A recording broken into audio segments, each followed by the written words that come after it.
Bom, nós estamos dando início a mais uma rodada de discussão do projeto Pensar a Bahia. É um projeto que nós identificamos temas estratégicos e buscamos a participação de especialistas, estudiosos, pesquisadores da Bahia, das universidades, centros de pesquisas do Brasil, de outros estados e até de outros países do mundo. A ideia é que a discussão sobre as novas abordagens de atuação, de gestão pública, de formulação de políticas públicas, possa ser orientadas digamos assim, novas visões, novas abordagens para enfrentar os problemas. Então, vamos ter um site que vai ficar disponibilizado para todo mundo e todo esse material será publicado em breve. Bom, nós temos aqui a professora Elisa, que vai abordar um tema para nós muito importante. Eu pediria à Aline Santos que pudesse fazer a apresentação da professora. Aline, você pode apresentar a professora? Só um momento. Bom dia a todos e a todas. Deixa eu falar aqui um pouquinho da professora Elisa Pessina. A professora Elisa Pessina, ela possui graduação, mestrado e doutorado em administração pela UFBA, com pós-doutorado sanduíche na Austrália. Tem pós-doutorado em administração pela Unifax, onde atualmente é professora e editora adjunta da revista Gestão e Planejamento.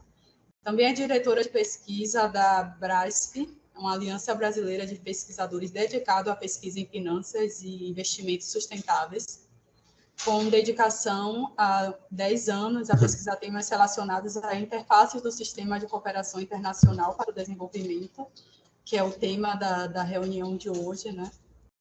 Ela também realiza consultorias e assessorias sobre cooperação internacional para o desenvolvimento, assim como suas interfaces com o setor público e privado e organizações da sociedade civil.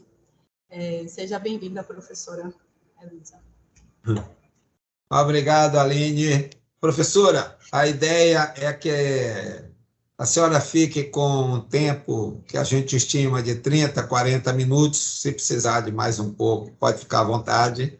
Depois, nós abrimos para os presentes para fazerem perguntas, fazerem alguma reflexão sobre a sua fala. Então, eu pediria que todo mundo mantivesse os microfones desligados e câmeras para carregar menos o fluxo ali de internet. Professora, fique à vontade. Muito obrigado pela sua presença. Estamos muito felizes aí com as suas contribuições, tá bom? Obrigada, Edgar. Então, bom dia a todos e todas. Então, primeiro agradecer o convite, né? Agradecer a Edgar, agradecer a SEI, parabenizar mais uma vez a SEI pela iniciativa. Como eu falei, reforço muito a importância desse diálogo, né? A universidade é muito acusada de ser uma torre de marfim, por vezes, então, assim, a gente faz esse esforço desse diálogo porque acreditamos que é muito importante para a universidade, para nossas pesquisas e importante também para a sociedade, né? Agradecer a Aline pelo contato cuidadoso, viu, Aline? Muito bom ver o rosto da pessoa que está ali em contato com a gente o tempo todo e pela apresentação também aqui generosa. Deixa eu compartilhar, então, meus slides para a gente poder começar. Vocês estão vendo a minha tela? Sim, estamos vendo. Você podia colocar em modo apresentação. ok. Veja se está passando os slides, só um minutinho, peraí. Passou? Passou sim, pode continuar. Está passando, sim. Ótimo. Deixa eu só agora colocar aqui a telinha. Então, como a Aline já me apresentou, eu sou a professora Maria Elisa, eu hoje sou professora do mestrado em administração da Unifax, né? A gente tem um mestrado acadêmico lá. Eu também faço parte da BRASF. A BRASF ela é uma analogia à GRASF, que é internacional, a Rede Internacional de Pesquisadores em Finanças Sustentáveis, e agora foi criada no Brasil a BRASF, que é uma aliança brasileira de pesquisadores em finanças sustentáveis. Lá eu tenho coordenado a discussão em torno do Blended Finance, que eu vou falar aqui um pouquinho, que tem tudo a ver com a cooperação internacional. Mas minha pesquisa mesmo é em cooperação internacional para o desenvolvimento, já tem mais de 10 anos que eu me dedico a essa temática. E aí hoje eu fui convidada para falar um pouquinho sobre a cooperação internacional para o desenvolvimento e o financiamento do desenvolvimento. E aí eu tomei a ousadia de fazer uma coisa mais direcionada para o financiamento do desenvolvimento sustentável, porque desenvolvimento hoje é automaticamente desenvolvimento sustentável, né? A discussão tem sido em torno do desenvolvimento sustentável.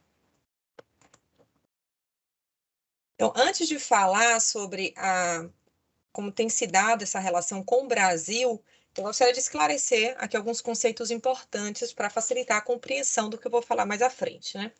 Então, essa cooperação internacional para o desenvolvimento, ela é realizada por um sistema de organizações, que é chamado Sistema de Cooperação Internacional para o Desenvolvimento. Isso não é um conceito abstrato, é um conceito muito bem institucionalizado, datado, historicamente, surgiu ali no imediato pós Segunda Guerra Mundial. Então, quando termina a Segunda Guerra Mundial, são criadas as organizações multilaterais que a gente mais conhece hoje em dia, né, como o Banco Mundial, o FMI. Logo em seguida, alguns aninhos depois, é criada a ONU e todos os seus braços.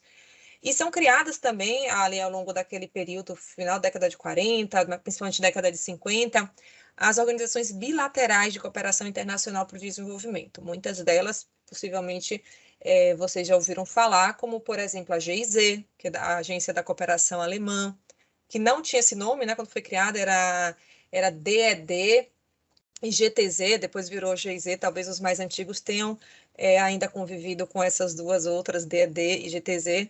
Mas a gente tem também a USAID, que é a agência norte-americana, temos a JICA, que é a japonesa, e por aí vai, né? Então, tanto as organizações de cooperação internacional multilaterais quanto as bilaterais foram criadas ali naquele contexto do pós-Segunda Guerra Mundial, Guerra Fria, né? E aí tinha toda a questão também da influência política, financiamento para o desenvolvimento, para estreitar relações econômicas e políticas entre os países, etc.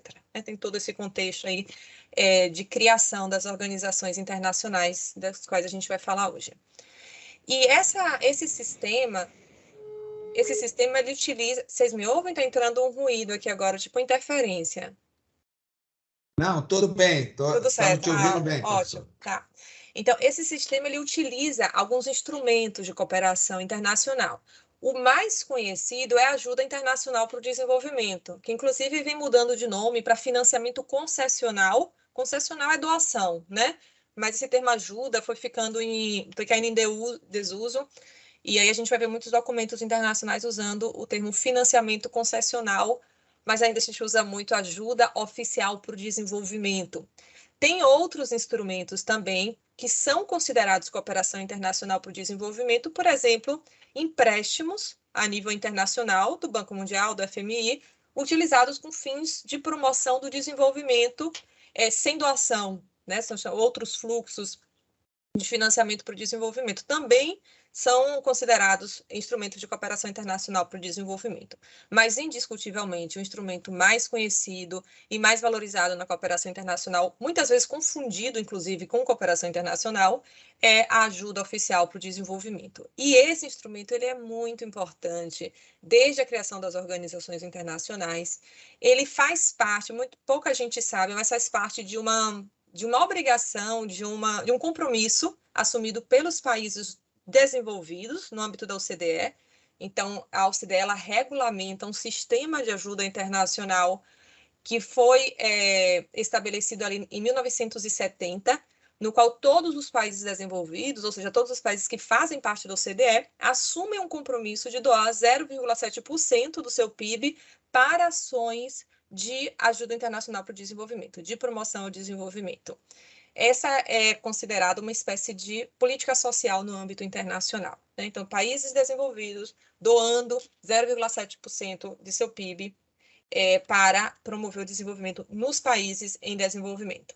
Nem todos os países alcançam essa meta. A Alemanha está começando a alcançar agora, está ali por volta do 0,6%, mas durante muitos anos, apesar de ser o principal doador da União Europeia, ficou em torno de 0,35%, 0,4%. Eu destaco os países nórdicos, Noruega, Suécia, que já estão em 1% de seu PIB, então eles ultrapassam o compromisso do 0,7%. Estados Unidos está em torno de 0,4%. É o maior doador absoluto, porque o PIB deles é o PIB deles, né? Mas em termos percentuais ainda está muito abaixo do compromisso assumido no âmbito da OCDE. Mas constantemente nos fóruns internacionais, esses países doadores, eles reiteram esse compromisso de alcançar a meta estabelecida ali em 1970 de 0,7% do PIB, sendo repassado para os países em desenvolvimento.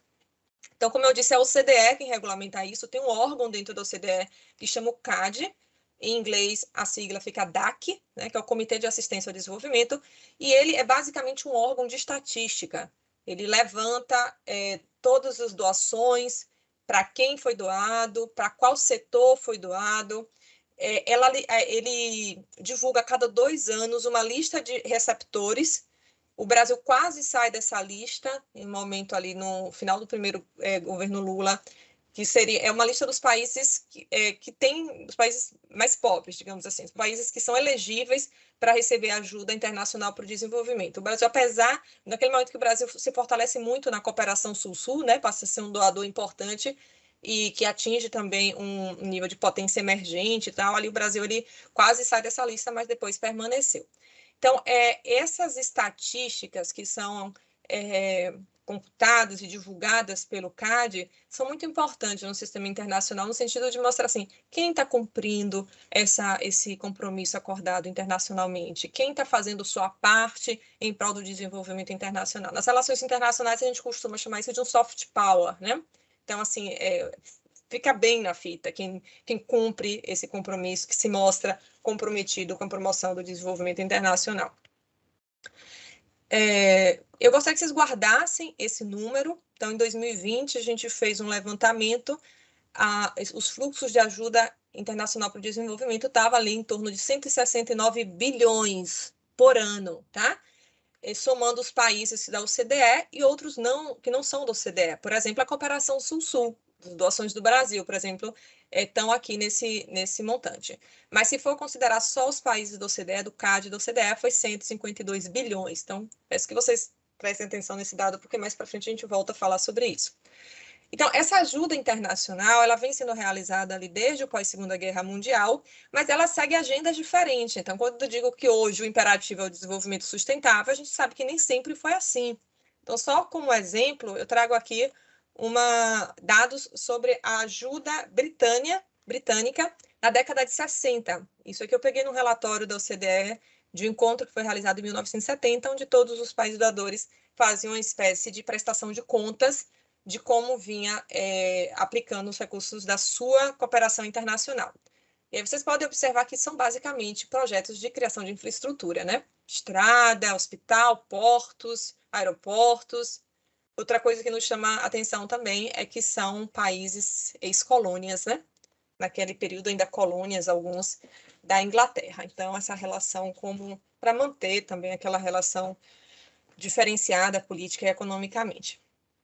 Então, isso foi ali durante esse tipo de agenda de desenvolvimento, ela perdurou, a gente pode dizer, até final da década de 70, era uma agenda muito pautada na relação Estado-Estado, né? Então, o governo britânico com o governo da Honduras britânica, ou então da Malásia, do Quênia, né? Então, era uma coisa muito governo, dentro daquele contexto que a gente conhece da governança do desenvolvimento pautada nas relações estatais, né? Aquela ideia muito pautada nas políticas keynesianas, de forte condução estatal das políticas. Isso muda, então a gente vai ver na década de 90, então entra em crise esse modelo keynesiano que eu acabei de falar, então isso vai entrar também em crise o entendimento de desenvolvimento das organizações internacionais e as agendas de cooperação internacional. Então, na década de 90, não sei, os mais antigos vão lembrar, a década de 90 é chamada a década das conferências da ONU, né? Foi um atrás do outro. Então, 92, aqui no Rio, depois teve ONU Mulher, com outra temática, já em Viena, depois ONU Fome, para discutir a fome, Roma. Então, assim, toda a década de 90 foi marcada por uma série de conferências da ONU, é considerada a década das conferências da ONU, que culminou em 2000 com o estabelecimento dos ODM, que são os Objetivos de Desenvolvimento do Milênio. Então, é o antecessor dos ODS, né? Então, foram 8 objetivos a serem alcançados até 2015, e ali o foco era muito forte na redução da pobreza. Então, a gente tinha a questão do meio ambiente como mais uma questão, mas o foco principal era a redução da pobreza. E aí também a governança, eu não vou entrar aqui muito nisso, a governança muda um pouco, deixa de ser tão pautada na relação Estado-Estado, as organizações da sociedade civil ganham muita força nos ODM, mas como eu falei, não vou entrar muito nisso. Então, 2015 acaba os ODM e aí a agenda se renova e são lançados os ODS, a Agenda 2030 para o Desenvolvimento Sustentável. Aí já são 17 objetivos, né, que são destrinchados em várias metas e indicadores. Então, os ODS foram lançados num documento que ficou chamado como Transformando o Nosso Mundo, a Agenda 2030 para o Desenvolvimento Sustentável. Mas não foi apenas a Assembleia Geral da ONU de 2015 e o lançamento dos ODS que marcou a cooperação internacional para o desenvolvimento. Eu costumo trazer mais 2 conferências que aconteceram em 2015 que foram fundamentais para a gente entender hoje esses financiamentos internacionais. Um deles foi o Acordo de Paris, também conhecido de muitos, né? Então, a COP21, a Conferência das Nações Unidas sobre as Mudanças Climáticas, que aconteceu em 2015, da Convenção Quadro das Nações Unidas sobre a Mudança do Clima, o UNFCCC, que resulta no Acordo de Paris sobre o Clima, considerado o acordo mais abrangente, mais ambicioso, de maior adesão internacional para a redução de gases de efeito estufa.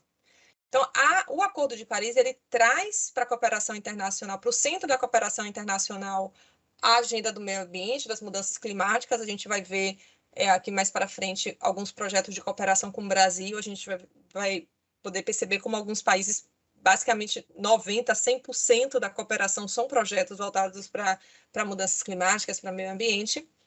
E um outro ponto já colocado ali no Acordo de Paris foi que a degradação ambiental e a mudança climática é sentida com mais intensidade nos países em desenvolvimento.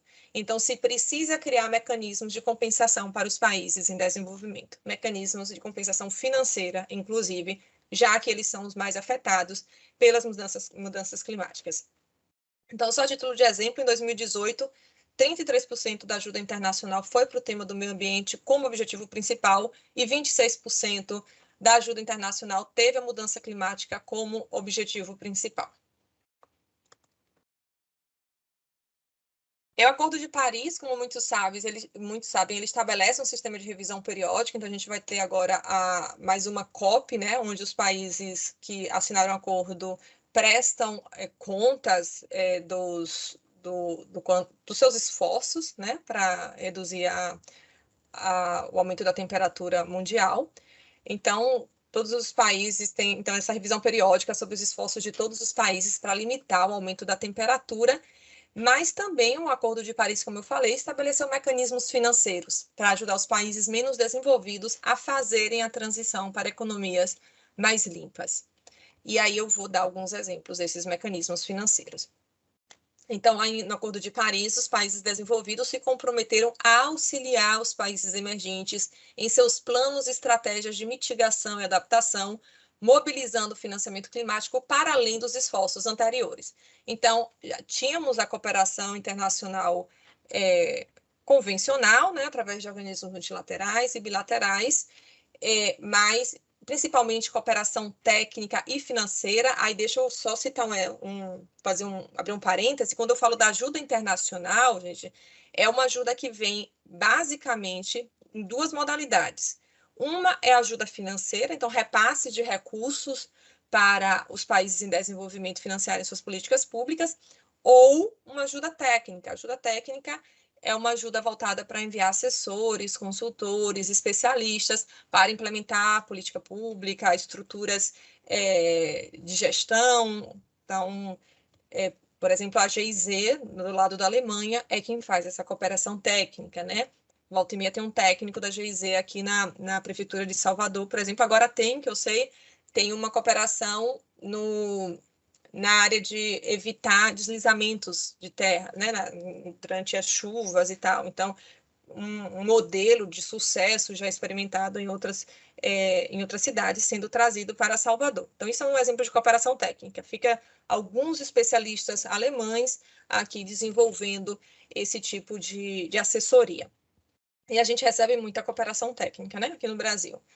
Então, além desses esforços tradicionais, ajuda financeira, ajuda técnica, ali em Paris, os países desenvolvidos, eles se comprometeram a trazer novos esforços, né? Novas formas de mobilizar financiamento para os países em desenvolvimento. E aí eu cito um exemplo dos mecanismos de compensação, o RED+, né? Imagino que alguns de vocês também já conheçam. A Alemanha, ela começa aqui no Brasil com o REM, que é o RED para Early Movers, né? Que seriam para os pioneiros.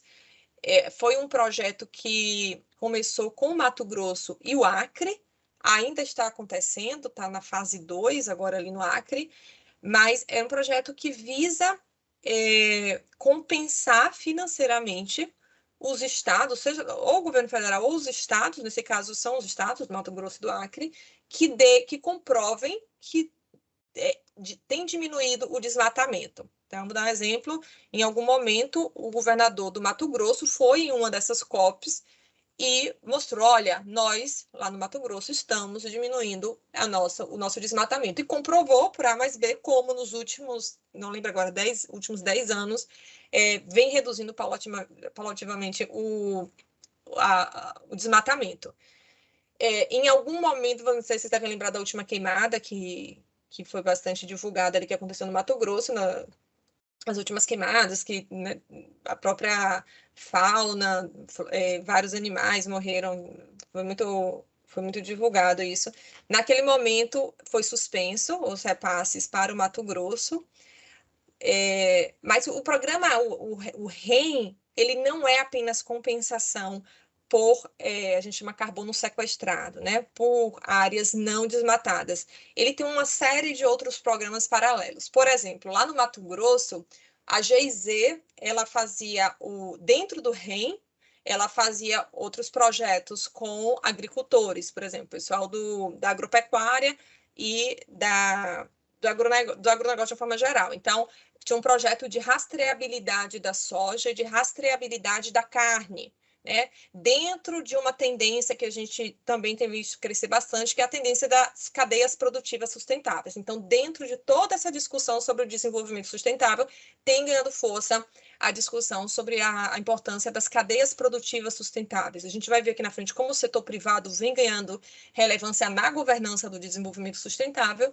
e as cadeias produtivas sustentáveis têm sido muito reforçadas, na importância do setor privado aderirem às cadeias produtivas sustentáveis. Então, o RED REM, lá do Mato Grosso, ele tinha também, em paralelo, um programa de cooperação técnica de gerar sistemas de rastreabilidade da carne bovina, mas também da soja, para que esses produtores eles pudessem ter uma espécie de certificação de que os produtos deles não vinham de região de desmatamento, não vinham de região de conflitos com povos originários, enfim, né? Então, era uma espécie de selo para entrar depois de uma forma diferenciada nessas cadeias produtivas sustentáveis.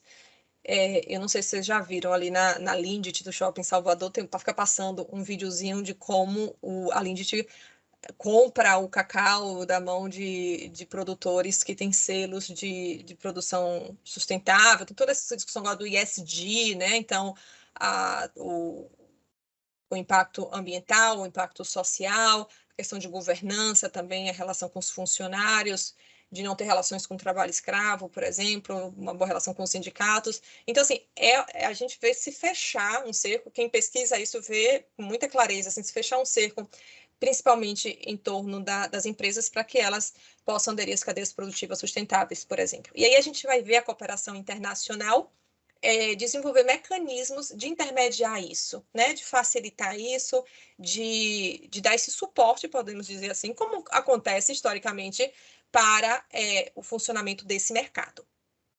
Eu vou falar um pouquinho mais sobre essa participação do setor, da cooperação agora com o setor privado daqui a pouco. Então, o cumprimento das salvaguardas do RED+, então tem uma série de salvaguardas que tem que ser cumpridas, né? Também conhecidas como salvaguardas de Cancún, é muito importante para que os países em desenvolvimento continuem recebendo recursos de compensação financeira do Fundo Verde do Clima e da cooperação internacional como um todo. Pelo carbono não emitido para a atmosfera. Então, como eu falei, o Mato Grosso, em algum momento, ele não conseguiu mais comprovar a redução do desmatamento e teve suspensos repasses de financiamento. O Fundo Verde do Clima, ele é formado basicamente pela Alemanha, Noruega e Inglaterra, e são recursos voltados para a compensação financeira, né, dos países em desenvolvimento que comprovam o não desmatamento. O Acre está bastante avançado em relação a isso. Eu trago aqui um print do site da GIZ, do programa REN, né? Então, foi financiado pelo KfW, que é o Banco de Desenvolvimento da Alemanha, seria o BNDES da Alemanha, pratica muita ajuda financeira, cooperação financeira. Então, foi Mato Grosso, o Acre, né, parceria com o Ministério do Meio Ambiente. A primeira fase foi até 2019, mas eles já estão na fase 2. E o Acre tem avançado bastante, né? Quem tiver interesse depois, eu tenho uma colega lá da Brasf, que ela está atuando diretamente com isso. Então, questão de sistemas, como é que se dá a computação do carbono, não, a gente chama isso de mercado de carbono institucional, né? Então, eles vendem o carbono para o Fundo Verde, para a Alemanha, para a Inglaterra, mas como se dá isso? Qual é o sistema? Como é que eles prestam conta disso? Como é que eles calculam isso? Essa parte técnica que eu já não estou tão por dentro, mas eu tenho uma colega que trabalha diretamente na Secretaria de Meio Ambiente do Acre com isso. Então, se precisar de alguém, ela é bem disponível para poder estar compartilhando essa experiência. Então, começou o REN, já está na fase 2, né? Como eu disse, começou com o governo alemão, mas já tem a participação agora também do Reino Unido através do BEIS. Eu vou falar um pouquinho mais sobre essas organizações de cooperação internacional, BEIS, GIZ.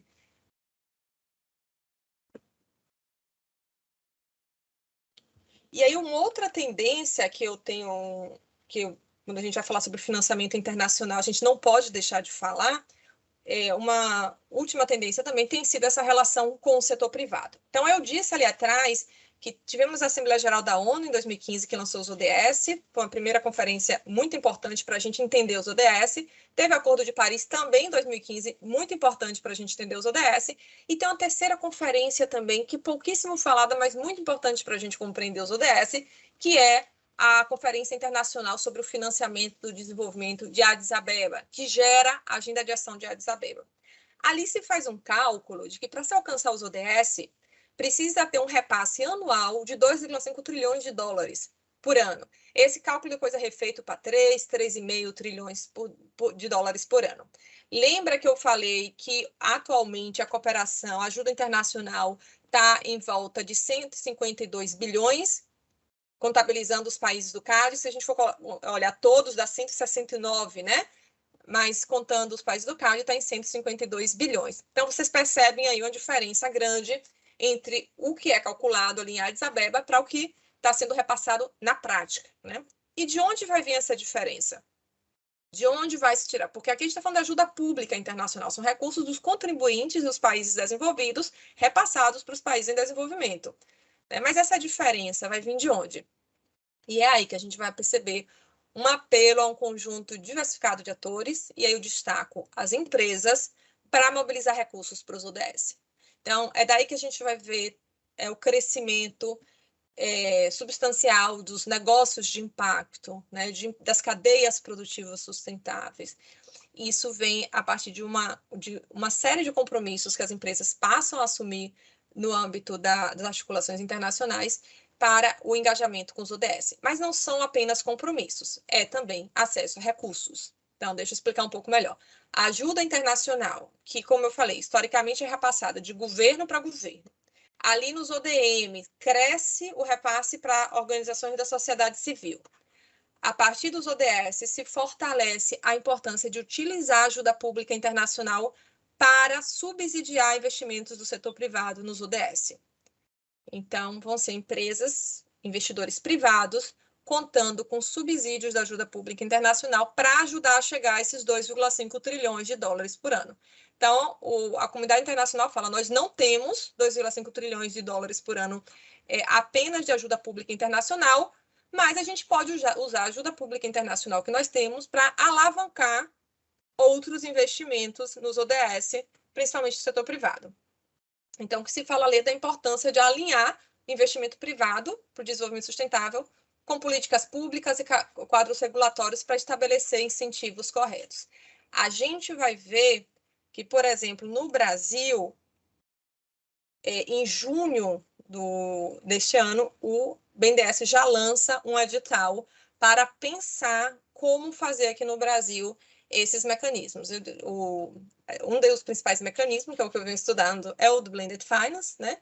Que é a utilização de recursos públicos para subsidiar investimentos privados nos ODS. Quando a OCDE, quando as organizações internacionais falam isso, eles estão falando sobre recursos públicos internacionais, ajuda pública internacional, mas a gente vai ver já alguns casos de Blended Finance utilizando o recurso nacional, e o BNDES está pensando isso aqui no Brasil, vem se discutindo a regulamentação disso aqui no Brasil. E aí, ali de Addis Abeba, se sai um pacote de mais de 100 medidas de diversas fontes de financiamento e formas de cooperação para além da ajuda oficial para o desenvolvimento em prol da realização das metas do desenvolvimento sustentável.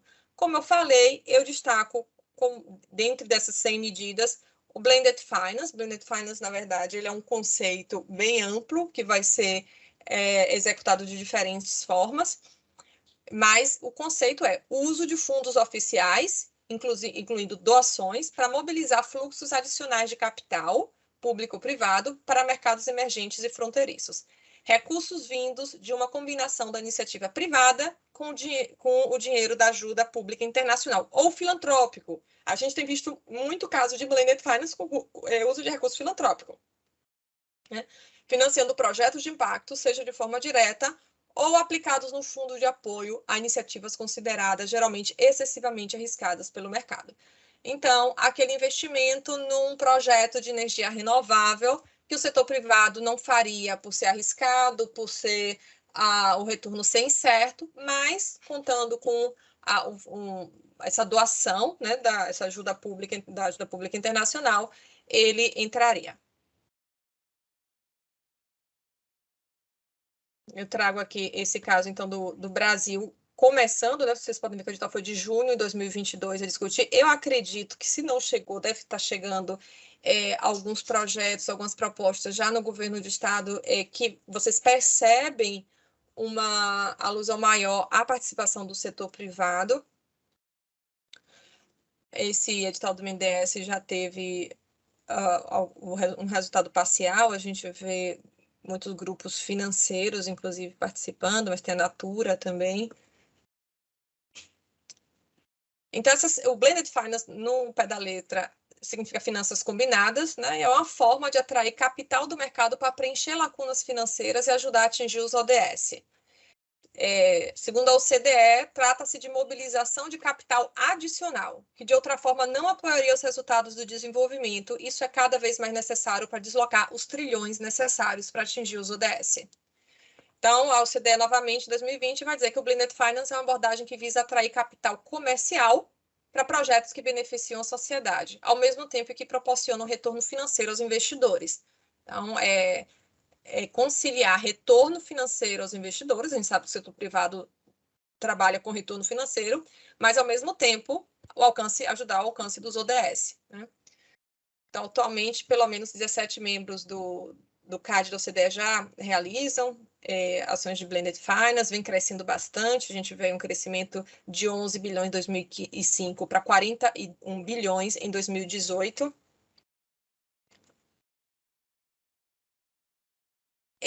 A Blended Finance, obviamente, vai estar concentrada em alguns setores, então a gente vê uma concentração muito grande no setor de energia, por exemplo. Eu vou citar aqui um exemplo de um projeto de Blended Finance no Brasil, na área de energia, energias renováveis, né, principalmente.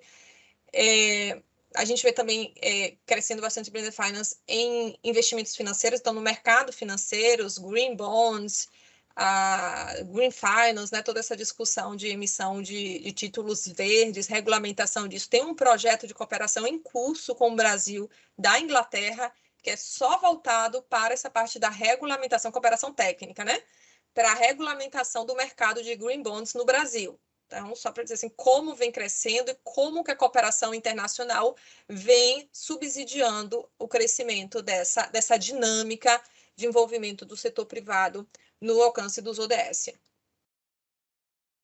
Aí eu trago um exemplo que eu assisti a palestra recentemente, que é da Inocas, que é um projeto aqui no Brasil, na região de Minas Gerais, voltado para agropecuária sustentável. Então, regeneramos pastagens, eles regeneram pastagens degradadas em parceria com agricultores familiares através do plantio de macaúba. Então, o objetivo deles é gerar óleo biodiesel, né, através da macaúba. Então, tem uma série de pesquisas que mostram que a macaúba ela tem várias potencialidades para ser um biodiesel, então não gera aquela gordura, não conheço bem essa parte mais técnica, mas ela tem uma série de propriedades que favorecem o seu uso como um biodiesel, mas não apenas gerar o biodiesel, seriam duas frentes, né? Então, plantio de palmeiras, através de agricultores familiares que aceitariam entrar nesse tipo de consórcio, né? Então, os agricultores familiares, eles aceitariam, se comprometeriam a plantar as palmeiras com a assessoria da Inocas, a cuidar dessas palmeiras, e aí, além da colheita da macaúba e da produção do biodiesel, se venderá créditos de carbono, né? Então, essas palmeiras, através do sequestro de carbono, isso seria comercializado também. Comercializado principalmente no chamado mercado voluntário, né? Então, eu falei que o Acre, ele vende carbono no chamado mercado institucional, onde organizações internacionais, governos, países desenvolvidos compram esses créditos de carbono, mas já temos também o chamado mercado voluntário, onde empresas estão interessadas em comprar voluntariamente, ainda não temos essa obrigatoriedade. Então, um exemplo aqui de como está sendo financiado o projeto Inocas. Aqui tem um grant, ou seja, uma doação da União Europeia, né? Então, Blended Finance, doação da União Europeia. A União Europeia é o principal doador de ajuda internacional no mundo, né?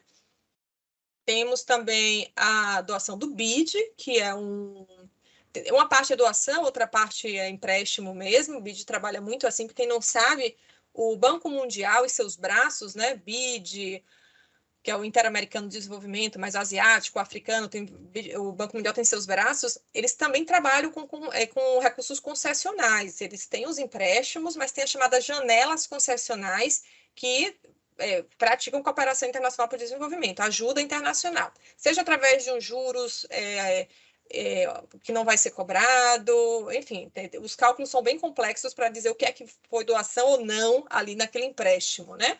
Mas o BID trabalha assim com doação também, através das chamadas janelas concessionais. E aí eu destaco aqui a Vale, né, o Fundo Vale, que entra com 12 milhões de financiamento para o projeto do Inocas, que vão ser pagos em carbono. Então, daqui a X anos, a Inocas devolve esse financiamento da Vale em carbono.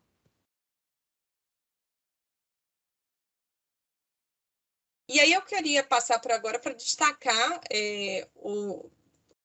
alguns programas de cooperação com o Brasil, dos países desenvolvidos, né, e suas principais instituições. Eu acho que isso é de interesse de muitos que vêm para uma palestra desse tipo, entender quem é que está cooperando com o Brasil, com que tipo de projeto, né?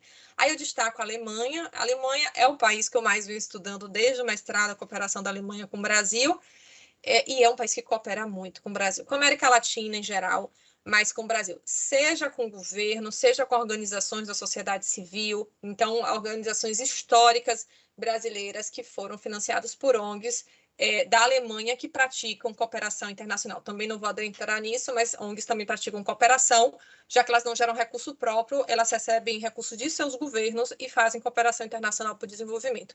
Mas a Alemanha é um ator da cooperação internacional muito presente historicamente no Brasil. E vai ser mais ainda. Vai ser mais ainda. A Alemanha ela lança o seu Reform Concept, o seu planejamento estratégico de cooperação chamado BMZ 2030. BMZ é o Ministério de Cooperação Internacional da Alemanha. A Alemanha é praticamente o único país que ainda tem um ministério específico de cooperação internacional. A maioria dos países já fundiram isso com o Ministério de Relações Exteriores. A Holanda tinha 2 também, mas fundiu, e hoje é tudo Ministério de Relações Exteriores. Mas a Alemanha ainda tem um ministério dedicado apenas para a cooperação internacional, que é o chamado BMZ. E nessa nova estratégia, a estratégia 2030 da cooperação alemã, o Brasil ele entra como parceiro diferenciado, como parceiro global, como parceiro estratégico na proteção de bens globais. Vale destacar que a Alemanha está saindo de uma série de países que eram parceiros históricos da Alemanha aqui na América Latina, sai de Honduras, sai de Nicarágua, sai de El Salvador, Guatemala, esses países menores para os quais a cooperação alemã foi muito importante para se concentrar em alguns parceiros chamados estratégicos, e o Brasil é um deles, E aqui o foco no Brasil vai ser promoção do comércio justo, e aí entre as cadeias produtivas sustentáveis, e sustentabilidade social e ecológica nas cadeias de fornecimento global. Então, a gente vai ver, por exemplo, projetos de cooperação alemã ali no norte do Brasil, voltados para comunidades indígenas, comunidades quilombolas, que fornecem produtos para empresas alemãs de cosméticos, por exemplo, cadeia produtiva sustentável. Então, vai ter um foco muito grande da cooperação alemã nessa parte aí de comércio justo, sustentabilidade social e ecológica nas cadeias de fornecimento globais. Eu fiz um levantamento em 2020, está um pouquinho desatualizado, mas além de 2020 tínhamos de cooperação técnica com a GIZ. A Alemanha tem 2 principais órgãos, GIZ e KfW, GIZ cooperação técnica, KfW cooperação financeira. Da GIZ tínhamos 25 acordos de cooperação técnica com o Brasil, 12 em proteção e uso sustentável de florestas tropicais, 6 em energias renováveis e eficiência energética e 7 em chamados programas e iniciativas multissetoriais. E aqui nesses programas e iniciativas multissetoriais tinha, por exemplo, um programa de regulação dos green bonds, dos títulos verdes.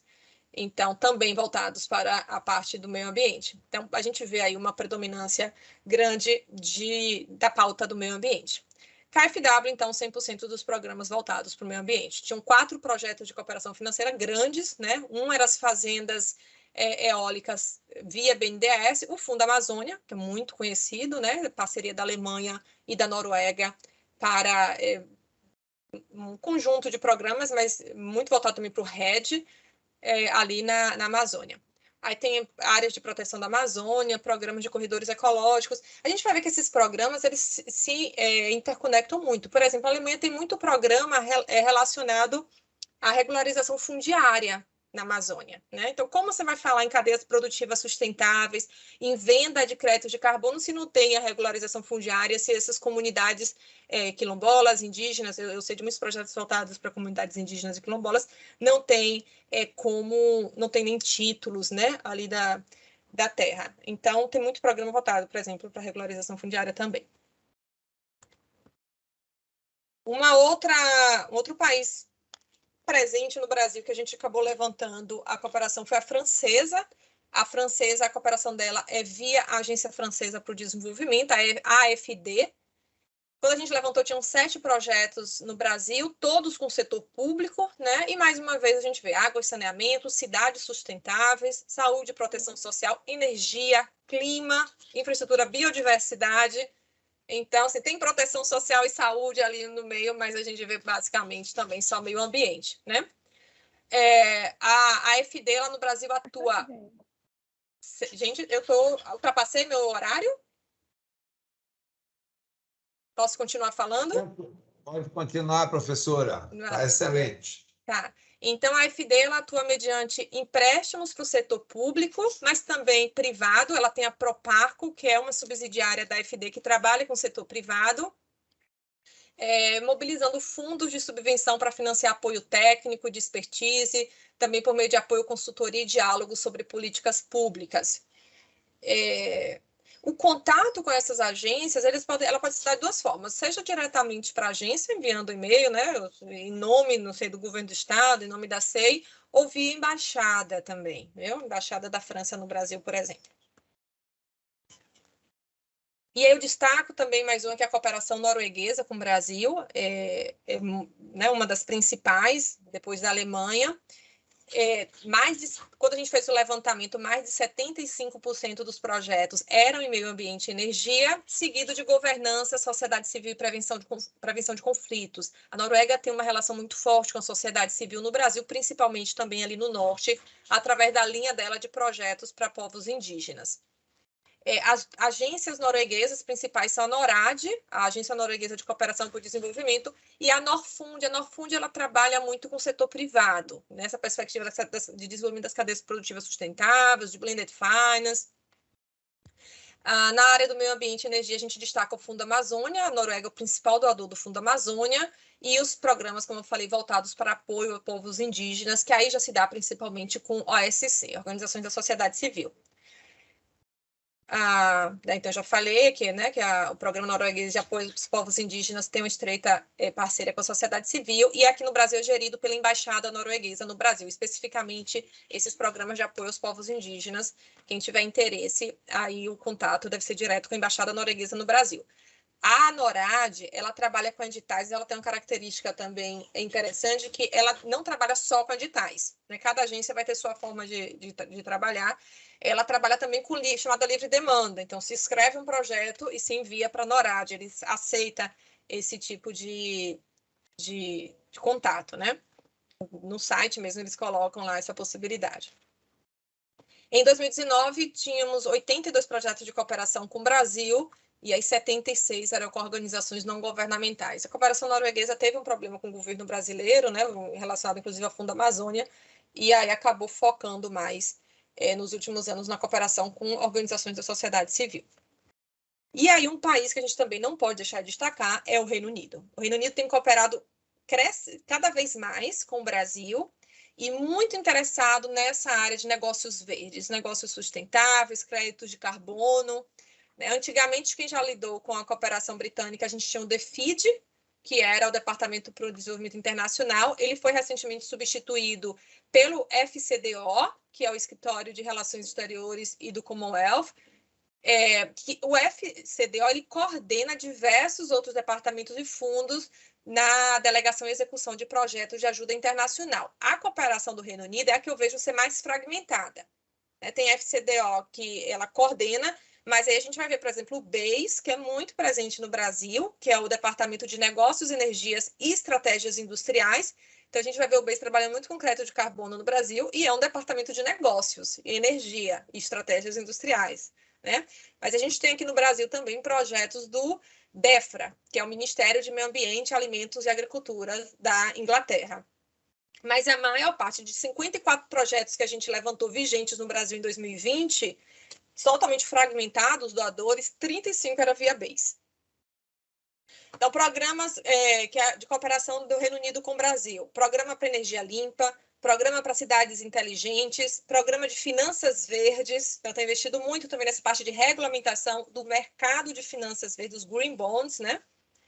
Então, são programas de cooperação técnica voltados para alavancar o ambiente de negócios e a utilização de mecanismos financeiros para alocação de recursos no país. Então, não dá para a gente regulamentar esse novo mercado aqui no Brasil, a gente fazer funcionar esse mercado no Brasil se não existe legislação, regulamentação. Então, a gente vai ver a cooperação técnica, principalmente, investindo muito nisso no Brasil, ultimamente, na regulamentação desses mercados. E aí, para finalizar, eu trago aqui o resultado de uma pesquisa que a gente fez, que a gente publicou, fiz com alguns colegas lá da Unifax, a gente publicou esse ano, está na RAC da FGV, quem tiver interesse no artigo, chama Financiamento Internacional para o Desenvolvimento para o Brasil de 2000 a 2020. E aí a gente observa aqui uma tendência, né? Se a gente for olhar, a cooperação internacional, isso é uma coisa que a gente já tinha, lendo os documentos do CDE, a gente já tinha conseguido identificar uma tendência a o que eles chamam de localization, né? A localização dos recursos. De onde vem isso? Os ODM, os ODM de 2000 para 2015, né, os Objetivos de Desenvolvimento do Milênio, eles receberam uma crítica muito forte de serem muito top-down. Então, tinham os 8 objetivos do milênio, e aí vinha de cima para baixo, e os governos dos países em desenvolvimento tinham que executar aquilo ali. Então, tinha essa crítica muito forte, e aí, diante dessa crítica, para os ODS, eles buscaram um compromisso de fazer um processo mais de baixo para cima, como eles chamam. Então, volta novamente para a discussão da governança do desenvolvimento, a questão dos atores locais, né? A participação dos atores locais. Eles chamam isso de localization, lá nos documentos das organizações internacionais a gente vai ver bastante, que nada mais é do que você localizar os programas de cooperação em municípios, em organizações locais, né, mais do que federal. E aí a gente foi verificar isso a partir do portal COFIEX, que é o portal de financiamento internacional que vem para o Brasil, alguns com parte concessional, parte de doação imbuídos, outros não. Pelo portal COFIEX você não consegue diferenciar isso, mas são recursos de financiamento internacional que vieram para o Brasil de 2000 a 2020. E aí vocês podem observar, o laranja são os recursos que veio via governo federal. Ele era predominante, né, estadual, sempre muito forte, mas o laranja a gente vai observar que, de fato, a partir de 2015, desde 2013 já, na verdade, né, vem uma redução da cooperação via governo federal e um aumento principalmente aí depois de 2016, da participação dos municípios no recebimento dos recursos do financiamento internacional. Os estados, a gente percebe que teve um pico aqui entre 2008 e 2014 e sofreu uma diminuição, mas volta, em relação ao governo federal, ele ainda está em vantagem. Então, acho que também é uma coisa positiva, né, para os órgãos estaduais e municípios, esse princípio do localization, para os órgãos municipais e estaduais estarem buscando a cooperação internacional.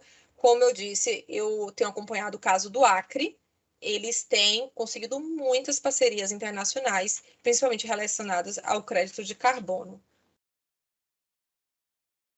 Então, agradecer, espero que não tenha passado muito do tempo, e acho que outras questões eu posso trazer aqui outras informações ao longo do debate. Professora Elisa, foi excelente a sua apresentação. Eu acho que você trouxe muitas questões que deixam o processo muito claro. Acho que vão ser muito úteis para a gente discutir, e eu acho que nós temos muito futuro pela frente, tanto do ponto de vista da tendência de elevação das possibilidades de financiamento para projetos na área ambiental. Eu acho que a senhora colocou isso de forma muito clara, como uma tendência de crescimento disso, como essa tendência está muito forte em alguns temas importantes que são podem estar relacionados com a Bahia, como também a presença, uma tendência desse crescimento aí dos financiamentos internacionais estarem direcionados a estados e municípios, e aí eu imagino que seja consórcios municipais também, ou seja, há uma tendência geral de que, digamos assim, quase que uma paradiplomacia, eu vou usar aqui um termo que pode não ser adequado, mas os chineses usam muito isso, chegar pelos estados, pelo local, pelo regional, não é? Sem precisar daquela anuência das instâncias federais, etc.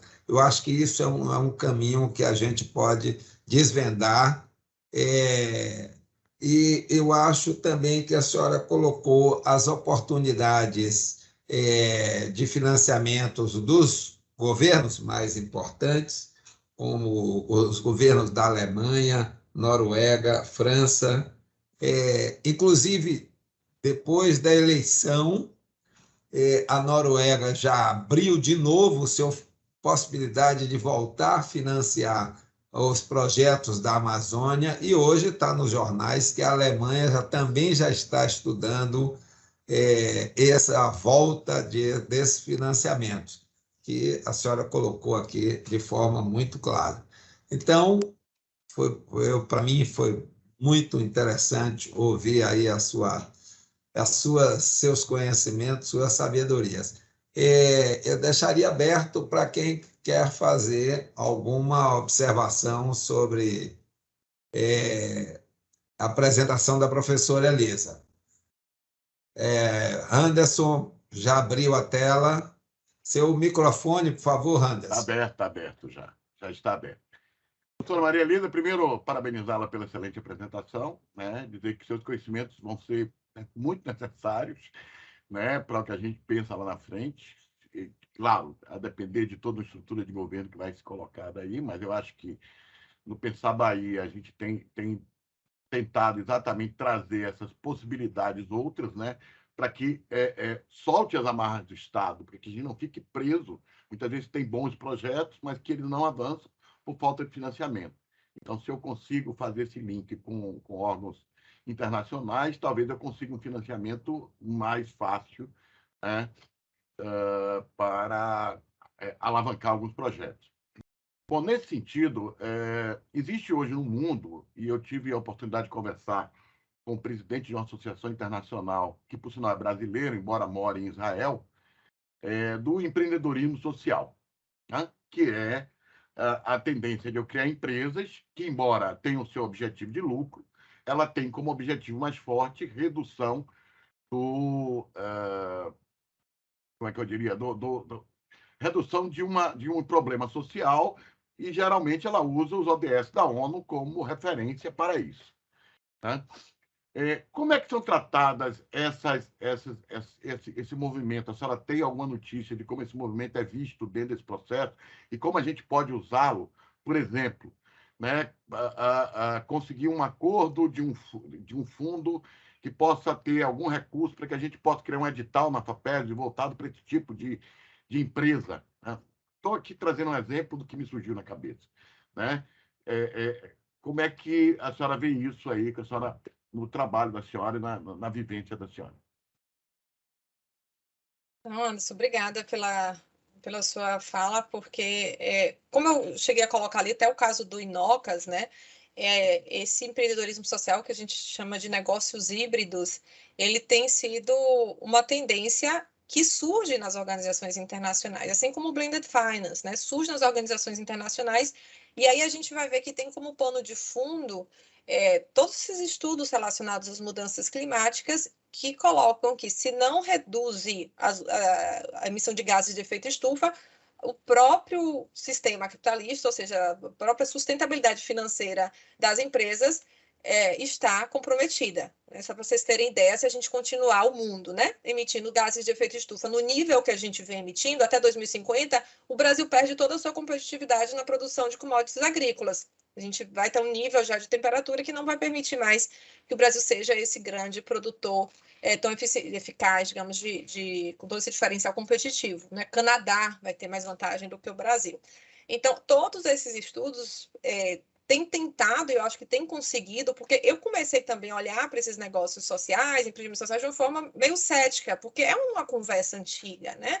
Responsabilidade socioempresarial, tal. Então, assim, a gente já chega meio cético para olhar para isso.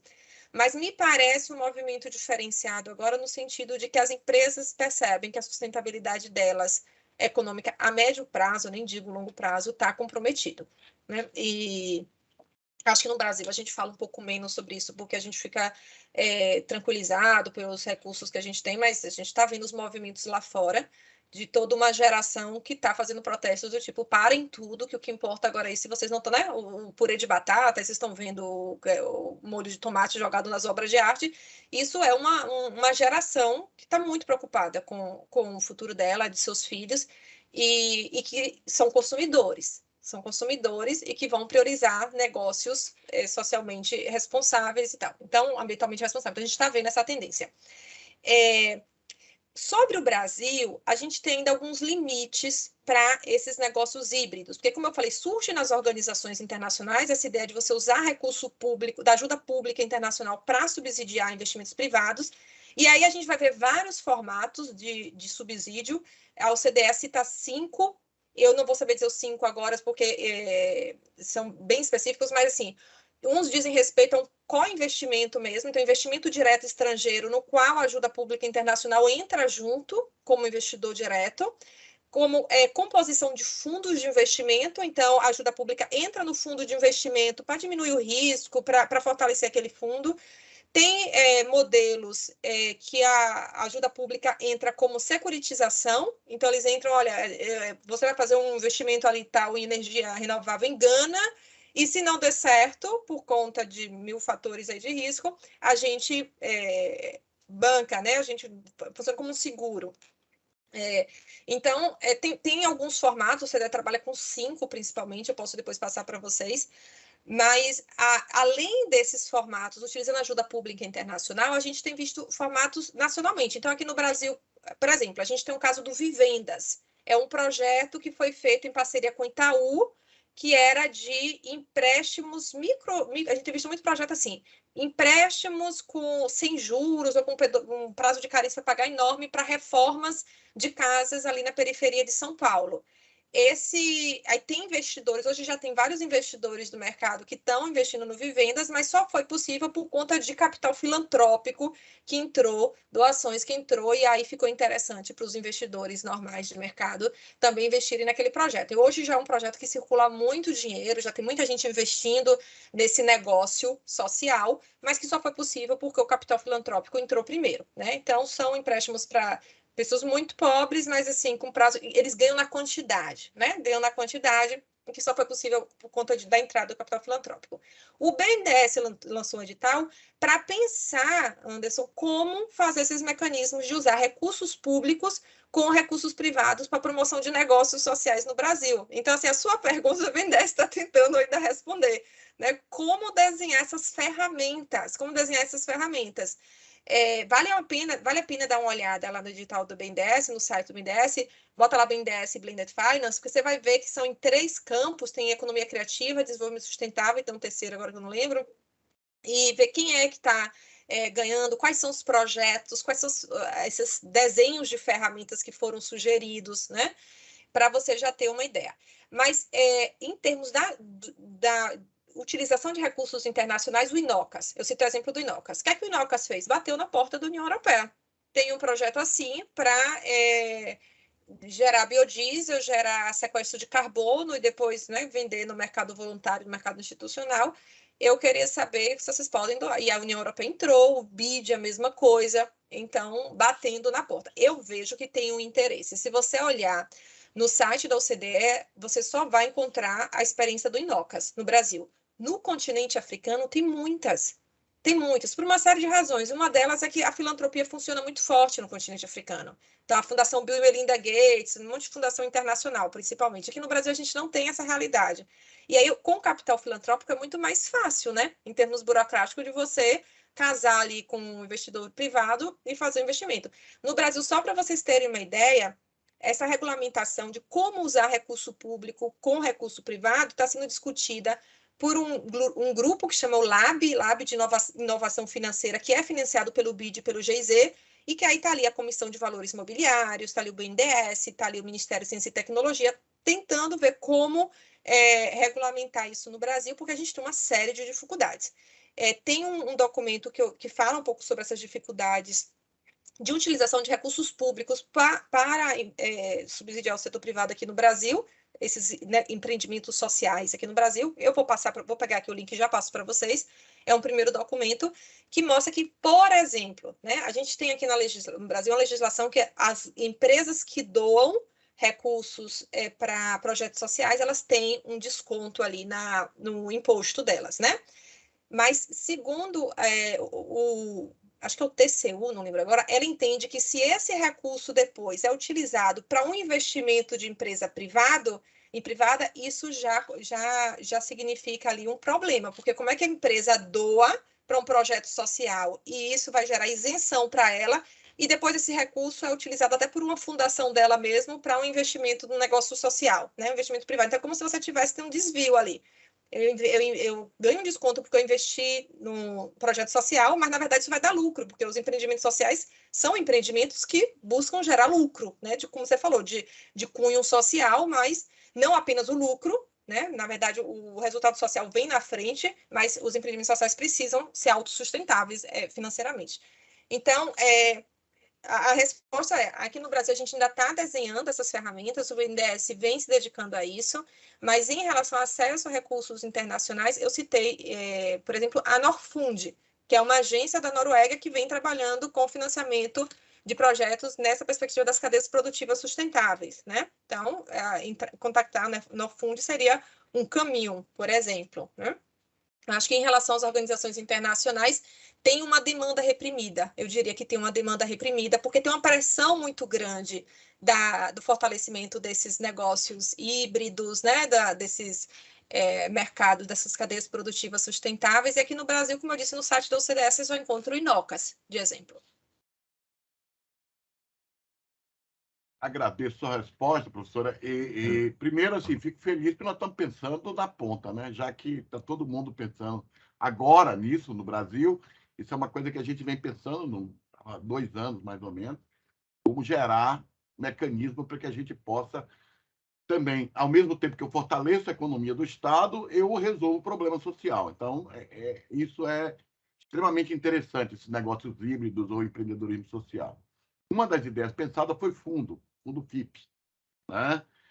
Onde a gente pudesse atrair capital internacional, colocar capital do governo também no fundo, né? Atrair outros capitais de outras agências federais ou mesmo privadas, como, por exemplo, o Sebrae, né? Que embora tenha uma agência privada, agências do governo como o FINEP, a própria Fundação da Bahia botar um recurso também nesse fundo.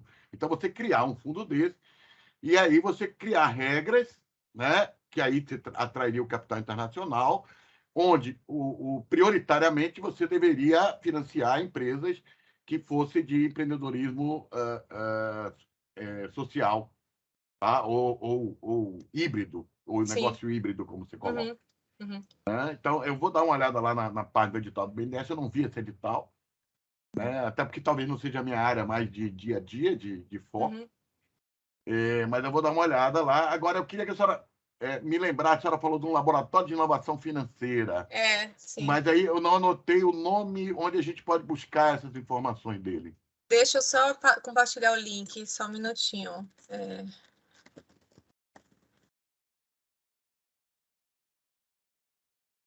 Se você puder depois me mandar o e-mail, Anderson, porque volta e meia nas pesquisas, a gente... Eu vou te mandar aqui, mas assim... Vou anotar seu e-mail, professor. Eu volta e meia, a gente... Cadê, meu Deus? Aqui. Copiar... Aqui. Coloque no chat, professora. No chat é melhor, né? No chat. Coloquei o link aí do Lab de Inovação Financeira. E eu vou colocar o meu e-mail, porque assim, volta e meia nas pesquisas a gente vê isso, Fundo para Fomento de Negócios Híbridos com Organizações Internacionais. Então, vendo isso, eu já posso te encaminhar, né? Vou ficar atenta. Perfeito. Eu já mandei abrir o link aqui. Pronto. Perfeito.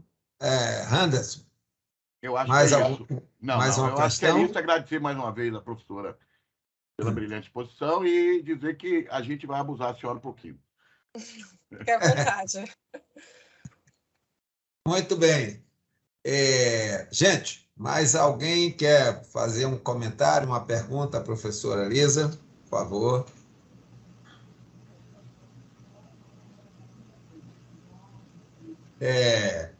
Professora Carolina, por favor. Bom dia, Edgar, bom dia, Anderson, bom dia, Elisa. Elisa, lhe parabenizar também por sua apresentação. Eu também estou tentando entender melhor esses mecanismos, né? Então, hoje já deu para clarear uma série de questões. Eu teria 2 perguntas, tá? Não sei se elas foram respondidas na sua fala, porque eu, no início, estava participando de uma outra reunião também, acompanhando.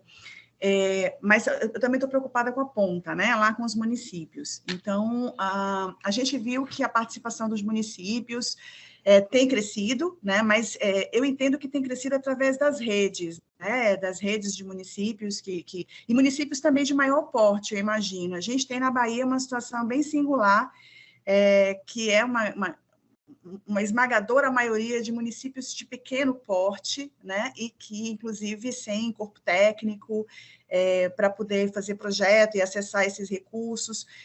Houve uma época, por conta de um projeto que eu estava participando, eu cheguei a fazer uma pesquisa desses fundos e eu via que havia muita vedação à participação individual de municípios, a não ser que eles fizessem parte dessas redes, né? Então, saber se isso de alguma forma melhorou, ou seja, se já existem mais oportunidades para que os municípios individualmente participem, ou eles precisam estar em consórcios ou redes para poder fazê-lo, né? E uma outra coisa em relação à parte, eu creio que não, pela sua resposta anterior, mas a participação de empresas brasileiras, né, em iniciativas de blended finance, né? Se você tem notícia, porque, enfim, isso tem sido, acho que um pilar importante do ESG, mas como é que está no Brasil, né? Então, assim, as empresas brasileiras também já estão participando, se você conhece algum exemplo. Ótimo. Basicamente, esses 2 pontos. Ótimo. Carol, minha colega lá na Unifax, né? Bom te ver, Carol. Sobre os municípios, a gente está até com um projeto de extensão que a gente começou lá na Unifax, com os alunos de Relações Internacionais, em parceria com a Prefeitura, começou agora, né?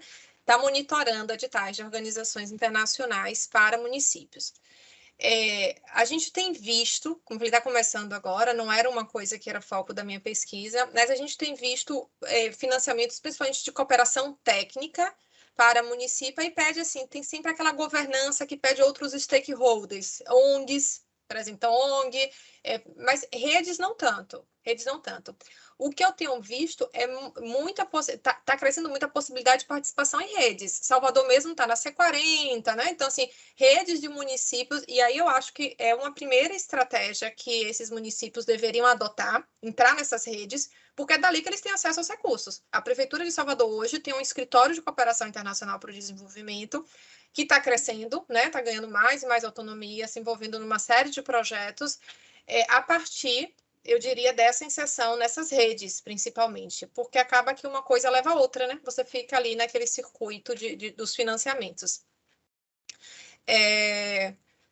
Esse seria em relação aos municípios de Salvador. Então, mas eu não tenho visto que para participar do edital você precisa estar numa rede, tá entendendo? Isso, pelo menos os poucos editais que a gente tem acompanhado, não. Tem uma limitação que é o seguinte: para receber recursos financeiros, né, em tese, só o governo federal pode aprovar isso. O Senado aprova, né, a gente tem lá no COFIEX, que é tipo uma prestação de contas dos financiamentos internacionais recebidos.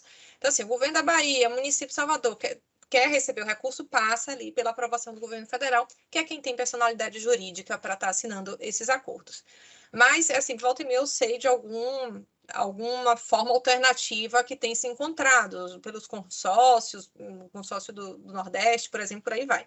Mas, em tese, precisa passar pelo governo federal. Então, a cooperação financeira, ela é um pouco mais complicada. Já a cooperação técnica, não. É uma assistência técnica, a Prefeitura de Salvador, volta e meia, está com técnicos da cooperação alemã e tal, né? Você mesmo já pôde conviver com alguns.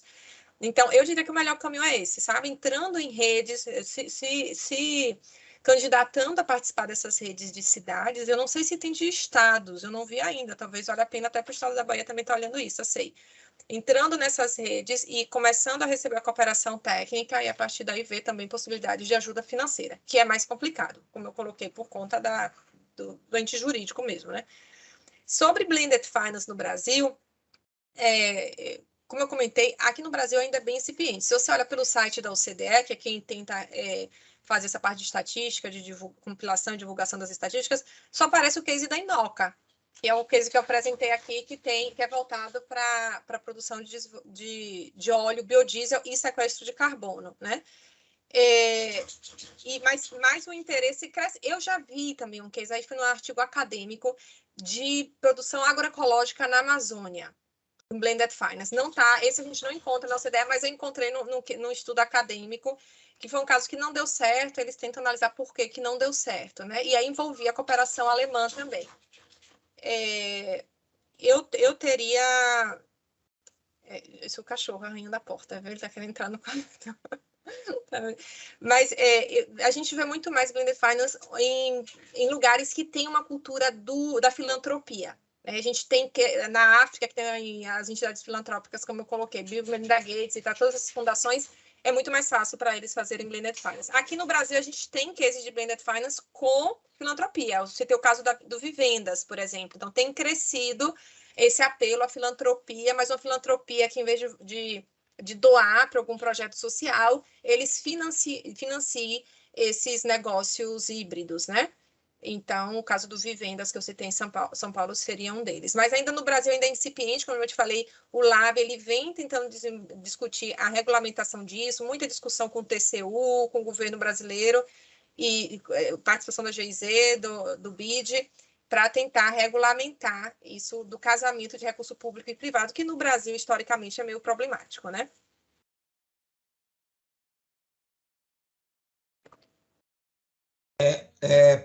Anderson, você levantou a mão de novo. Professora Carolina, você quer fazer mais uma observação antes de eu passar para Anderson? Não, só agradecer.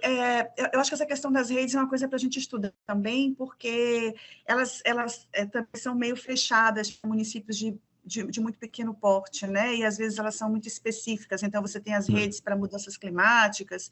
Mas, por exemplo, a gente teve uma demanda de lençóis, mas lençóis não entravam na C40. Enfim, acho que isso é uma coisa que a gente teria que depois também daria um tema, né?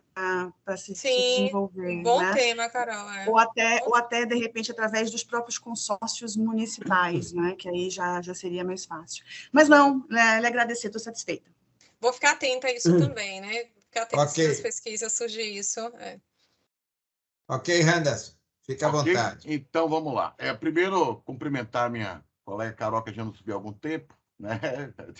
Trabalhamos muito quando eu estava na FAPESB, mas como agora não estou mais na FAPESB, a gente terminou não se encontrando muito. Mas, segundo, é o seguinte, quando a gente estava na FAPESB, que está sendo desdobrada agora, a gente fez uma iniciativa, Carol, que enxergava essa possibilidade de trabalhar melhor com os municípios, que foi a criação dos chamados INCITs. Você deve ter acompanhado. Os Institutos de Ciência, Tecnologia e Inovação, que são redes virtuais, né, com temas que são importantes para o Estado da Bahia, onde os municípios podem fazer parte, podem ser integrantes desse processo, junto com a universidade, junto com a empresa, enfim, conjunto com associações, terceiro setor, enfim, uma forma que a gente viu de reduzir esse problema, né, de que a gente sabe que é forte no Brasil, de quando você faz essa parceria público-privada, vou chamar assim, de maneira ampla. Né? Então, assim, professora, aí, quando a senhora falou isso, me vem aqui a ideia. Essa ideia dos INCITs, eles podem ser usados, não sei se a senhora conhece bem, mas eles poderiam ser usados como redes, até porque são mais amplas, não teriam só municípios, mas teríamos universidades, teríamos terceiro setor, se fosse o caso, em alguns casos, cabe cooperativas, associações, né? E se isso seria, vamos dizer assim, poderia ser um elemento de busca de recursos, tá?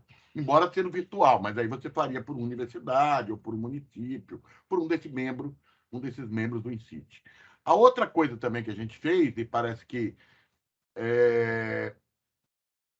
o edital foi relançado, porque houve alguns probleminhas aí, mas foi o programa dentro do Inova Cidade, o chamado Cientista do Governo, né?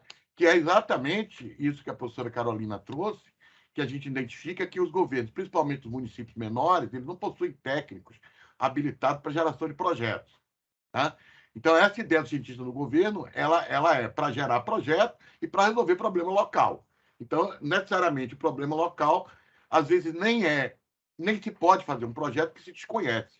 Tipo, por exemplo, uma lagoa que pode estar, sei lá, no município, que é importante, mas que está degradada a água, mas o município não sabe nem com o quê. Então, para fazer um projeto para limpeza da lagoa, ele não sabe nem qual é o tipo de elemento que tem lá e qual é a melhor forma de fazer aquela limpeza. Então, o cientista no governo, que eu acho que é uma coisa que vai ser reforçada no novo governo, no governo de Jerônimo, né, que é exatamente a forma de se chegar nos municípios e ir para a ponta, e levar também a academia, que a gente tem tido essa preocupação. Eu acho que são 2 programas que estão aí que podem ajudar um pouco nisso. Mas, especificamente, gostaria de saber sobre a questão se esses INCITs a gente poderia usar como essas redes como elemento de aglutinação e de busca de recursos. Anderson, essa questão das capacidades municipais, né, é uma discussão que a gente vê bastante nos congressos de administração pública. Então, recentemente, há 2 semanas atrás, estava no EBAP, que é o Encontro Brasileiro de Administração Pública, e eu acabei podendo assistir algumas sessões que discutiam justamente isso, assim, como é um problema do Brasil, do localization, essa deficiência nas capacidades municipais, né, um desafio. E aí não deixa de ser um desafio também para a localization dos ODS, né? Sobre esses conjuntos, você falou de vários stakeholders, né? O que eu responderia é o seguinte: isso a gente vê sempre como muito valorizado. Então, assim, nos editais, e até conversando com organizações que vêm submetendo editais, eles sempre falam isso: olha, o fato da gente participar do conselho tal, do conselho, né, de vários conselhos, isso conta super positivo. O fato da gente fazer propostas em parceria com a ONG, o ente público, isso conta muito positivo. Então, essa questão da governança das propostas, né, que envolvem diversos stakeholders, porque isso acaba amenizando riscos, né, Eu acho que é assim que as organizações internacionais entendem. Então, o próprio Fundo Amazônia, por exemplo, ele só funciona com a governança ali que tem entes públicos, representantes de entes privados e de organizações de sociedade civil. Né? A última vez que foi suspenso o Fundo Amazônia, porque o ministro Salles disse que as ONGs estavam roubando, né? Não provou, mas falou. Aí suspenderam o fundo. Mas só para dizer que como a tendência é que esses projetos valorizem muito a participação de representantes de diversas entidades. Isso é muito bem visto, é o que eu tenho percebido. Obrigado, professora. Na verdade, os INCITs eles são criados exatamente para isso. Né? A gente, na verdade, com base no que a gente chama de boas práticas de fomento internacional. Né? Então, assim, valorizando o quê? Pesquisa em rede, laboratórios compartilhados e retorno para a sociedade. Então, esses são os 3 pilares que a gente propôs fazer o INCIT, né? Que vão ser agora... finalizou o edital agora, e agora, provavelmente, a partir de janeiro, né, já começa a funcionar 9 ou 10 INCITs. Eram 15, mas não teve proposta para tudo. Inclusive, não teve proposta para o empreendedorismo social. Né? Economia solidária e empreendedorismo social, não houve proposta. Né? E aí, a tendência, não, a gente não pode falar, porque o governo novo está chegando, mas a tendência é que se lance um novo edital, com esses que não obtiveram, esses temas que não obtiveram aprovação, né? ou por não terem proposta, ou pelas propostas não terem sido aprovadas. Então, que se lance e se some outras áreas que, na verdade, não foram lançadas no primeiro momento porque não tinha recurso para todas. Né? Então, a ideia é que isso, inclusive, está no programa de governo do Jerônimo, e a gente espera que isso realmente avance, porque é exatamente essa linha que a gente tem nos INCITs. Me desculpe ter falado muito, mas é porque assim, essa é uma preocupação grande nossa. Eu acho que usando... Eu, no projeto de extensão, eu tenho feito muito assim, um cuidado para os... Eu falo assim, olha, vocês, os alunos, né, quando vão para o apoio lá, seja com a prefeitura ou com ONGs, a gente está dando apoio também a ONGs, o papel de vocês é levarem essas linguagens, assim, que são muito caras à cooperação internacional. Então, escreve um projeto falando, olha, aqui a gente vai atender o princípio da localization, de uma forma diferenciada, assim, assado, a gente vai estar voltado para os ODS tal e tal e tal, então assim, levar essa linguagem. Então, se você está propondo algo para fortalecer projetos que vão viabilizar o localization, eu acho que isso assim, tem muita chance de ser apoiado. Mais uma vez, muito obrigado, professora. Ok, o Anderson, sinta-se à vontade, porque, na verdade, Anderson é o responsável por puxar esse tema. Hoje ele estava em dúvida se participava aqui, eu vim substituí-lo, e ele simplesmente só está assumindo o lugar que deveria ser dele, tá certo? eu vou aproveitar aqui fazer uma provocação, digamos assim,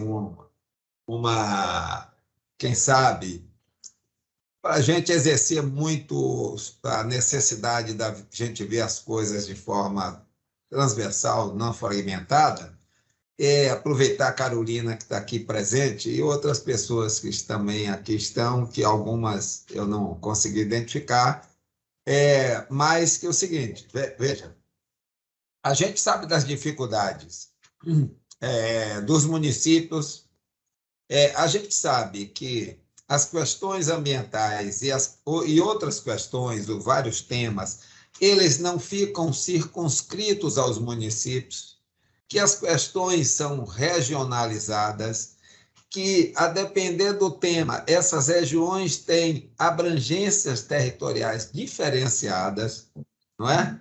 Que, às vezes, também os consórcios de municípios não dão conta para determinadas questões, por exemplo, a questão ambiental, ela tem abordagens de bacias, não é? Podem ter, e que nenhum recorte conhecido com outra característica que não seja bacia pode dar conta disso. Então, eu acho que Henderson comentou aqui sobre a possibilidade de criação de um fundo. Eu queria dizer mais duas coisas para vocês. Hoje a gente tem, de certa forma, uma concentração nessa atividade de busca de financiamento para o governo, que é muito bem executada pelo pessoal da SPF, da Fazenda. Entretanto, a gente também está vendo que essas questões que eu no início chamei de diplomacia, não é? Essas questões estão crescendo de forma significativa no mundo. E eu também acho que a gente precisava, talvez, começar a exercer o papel muito forte que esse projeto tem, que é de desenhar novas abordagens para tratar os temas. E aqui eu vejo uma lacuna que eu acho que a gente podia, talvez, apostar, e aí eu já faço um questionamento aí, tanto para a professora Elisa, como para a professora Carolina e com o próprio Randas. Como é que nós podíamos pensar em já construir um ambiente capaz, ambiente institucional, que pode ser virtual, certo? Que pode ser virtual, para que a gente possa encaminhar a possibilidades de elaboração de projetos regionais, tá certo? Que, digamos, em função de algumas fragmentações da estrutura organizativa estadual, eles não deem conta disso, mas que a gente possa fazer de forma com um grau de integração elevado entre instituições públicas, privadas, as universidades, etc. e tal. Mas podemos pensar assim? Será que a gente teria condições de fazer um exercício, começar por um exercício prático com um tema, ou a gente podia inovar, que é uma coisa muito importante que a gente precisa fazer. Se não tiver feito isso em outro canto, se não tiver outra experiência, a gente cria aqui. Eu acho que a gente tem que ter capacidade de fazer isso, e aí eu deixo a bola com vocês. Algum encaminhamento, alguma sugestão que a gente pudesse pensar e refletir conjuntamente? Carol, quer falar primeiro? Eu gostei muito da ideia do professor Edgar, ser provocador. Seria algo como um escritório de projetos de paradiplomacia voltado para os municípios, de cooperação, né? Então, em que envolvesse as universidades que quisessem entrar, Porque, assim, eu entendo que isso é algo que algumas instituições já fazem como extensão, né? Como extensão universitária, aquelas que têm cursos que também permitam, né, esse tipo de interlocução. Então, assim, eu vejo os cursos de relações internacionais como algo natural para os cursos de relações internacionais. Eu não sei se cursos de negócios ou de economia estão voltados, né, para essa temática que é nova, mas eu acho que é uma provocação, né, e é um campo que tem, assim, inclusive para os egressos, né, para os estudantes que estão se formando nessa área, assim, tem um campo de trabalho bem interessante. É claro que se teria que ver, né, quem seriam esses parceiros. A Unifac certamente participaria, né, porque a gente tem um curso de RI aqui, a gente tem os mestrados que, de alguma forma, transitam sobre essa temática, tanto o que eu coordeno quanto o que a professora Maria Elisa participa, que é o de administração, a própria SEI, né, que eu imagino que também se colocaria à disposição. Eu acho que a gente poderia pensar em uma chamada para poder discutir qual seria o formato, como seria feito. É claro que existe um limite também, né, enfim, pessoas, né, e de capacidade de tocar esses projetos, mas a gente podia pensar num projeto piloto, talvez, e aí ver de que forma que isso poderia ser viabilizado, né? Eu acho que sim, Edgar, acho que a gente pode tentar pensar em um projeto piloto, né? Aquele que a gente submeteu para o Pró-Humanidade, de alguma forma, e que a SEI está participando, né? Está lembrado, né? Que a gente fez aquela reunião específica. Então, eu acho que ele pode ser um ponto de partida, porque, por exemplo, a gente continua com essa ideia, porque a gente trabalha com aqueles municípios, vocês estão trabalhando com aqueles municípios, né? Em relação aos PSAs. Então, eu acho que poderia ser um ponto de partida a gente trabalhar com aquela região, né, que a gente mandou o projeto, está aguardando a resposta, mas que, de alguma forma, está na nossa programação trabalhar com eles, né? Inclusive, a gente está montando uma expedição para ir lá com os alunos, né, em janeiro ou fevereiro. A gente pode conversar melhor sobre isso. Aí eu também me coloco à disposição, Edgar. A gente tem que ver se seria a nível de Bahia, inicialmente, né? A nível de Nordeste. Eu recebi recentemente, semana passada, eu tive uma reunião com o pessoal da CIMA do Ceará, com a mesma demanda. A gente quer saber como acessar organizações internacionais, quem é que tem financiado mais aqui, qual tipo de projeto.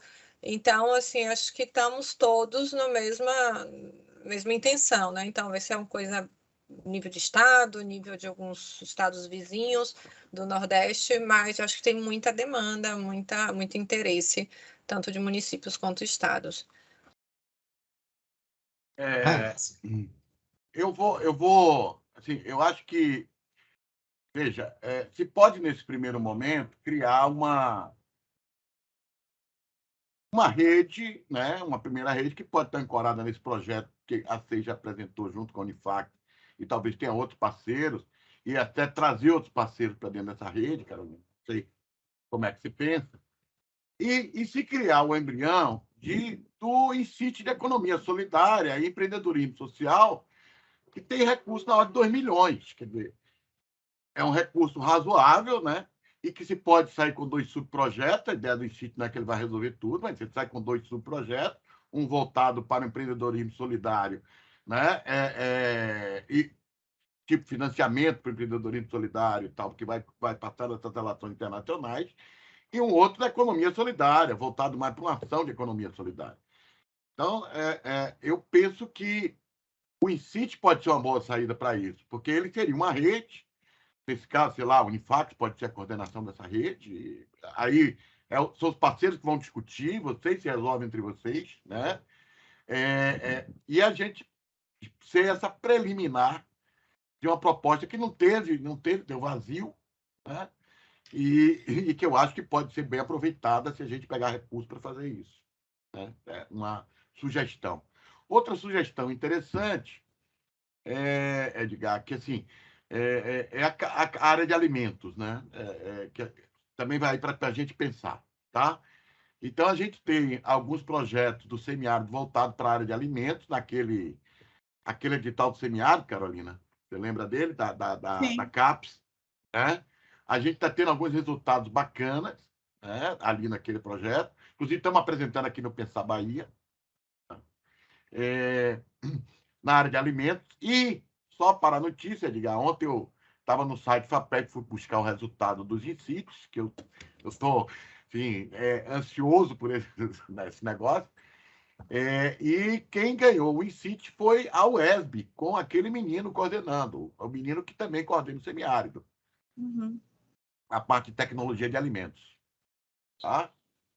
Então, acho que, desculpem, alimento pode ser também um elemento interessante aí, até porque o governador eleito tem dito que a prioridade dele vai ser fome, não só ele, mas o presidente também. Né? Então, acho que é um tema que pode casar bem. Mas são duas propostas, são pensar livre, pensar, como diria Milton Fernandes, né? Para que a gente chegue a algum ponto. Anderson, eu acho bem interessante, mas a gente não pode participar do INCIT, infelizmente. Né? Por que não? Pode. Porque nós não somos ICTs, a gente não pôde entrar. Por isso que a gente não entrou nas propostas. Vocês tiraram a pesquisa do... Não, a gente não pode compor as equipes, porque nós não somos ICT. Então... Mas por que vocês não são ICT? Porque nós somos instituição privada com fins lucrativos. Não, com fins. Entendeu? Tá. Então, a gente até tem um instituto, que é o Instituto Ânima, que agora a Unifax faz parte, mas é muito burocrático participar por lá. Então, por conta disso, a gente não participou. Tanto é que agora, nesse edital agora novo, né, esse último que saiu, a gente entrou junto com a Univasf, inclusive, o professor Edgar até tem uma reunião amanhã com a equipe, né, que está participando, porque não tinha essa exigência. Mas, enfim, independente disso, a gente está à disposição para contribuir. A exigência não impede que a Unifac seja parceiro. Não. Talvez ela não possa ser coordenadora, mas parceira ela pode. Mas como tinha as instituições para entrar, então aí a gente não entrou, né? Porque eram muitas instituições. Mas, enfim, a gente está aqui à disposição, né? Havendo interesse por parte de outra instituição que possa, né, tomar a frente, sendo esse modelo de INCIT, né? A gente está à disposição. Edgar. Ok, gente. Edgar. Diga, Anderson. Anderson. Anderson, porque Anderson temos Anderson e tem o Anderson. É o Anderson com A. Vamos lá. Anderson, por favor, Anderson. Essa questão da coordenadora aí desse projeto do INCIT, a gente pode tentar viabilizar com o pessoal da UESC, que a gente tem uma parceria muito forte. Tem a Andréia, que é super prestativa e super interessada nos projetos. E aí a gente poderia tentar viabilizar via UESC, e a CEI e a Unifax como parceira. Pode combinar com a Andréia e falar com ela. Perfeito, Anderson.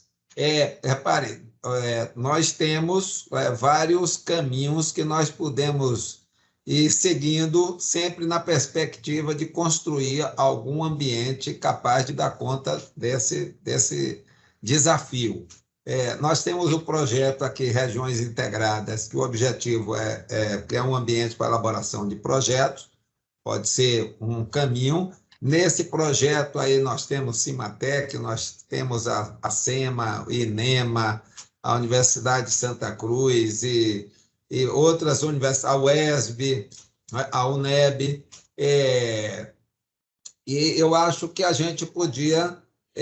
amanhã, como a professora Carolina falou, o professor Laumar, lá da Unifax, ele está organizando uma discussão para a gente conversar sobre cadeias globais de valor, também são outras possibilidades, ou seja, eu acho que a gente aprendeu, a gente está fazendo uso, e um bom uso, dessas ferramentas virtuais, essas ferramentas ajudam na metodologia de trabalho para a gente fazer isso de uma forma fácil, de baixo custo, só que a gente precisa construir mais elos para fazer com que isso possa acontecer. Gente, nós estamos aqui, a reunião de hoje foi muito animada, mas nós já estamos com 1h50 de tempo.